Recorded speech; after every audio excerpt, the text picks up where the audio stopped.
هذه المصحة أول باغي نعرفكم على السمية ديالها، لأن مصحة الريف جات نورمالمون من الريف المغربي.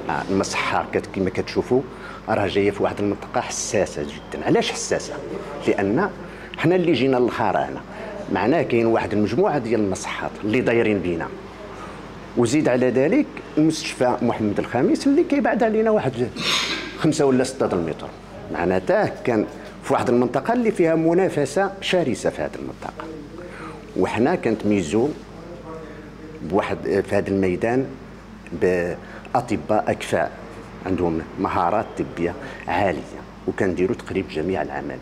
وهذه المصحة راه ماشي غير الجراحة اللي فيها، راه فيها جوج الأقطاب. هي مصحة متعددة الاختصاصات الطبية من طبيعة الحال والجراحية، ولكن الجراحية يمكن كنعتمدوا على الجراحة أكثر.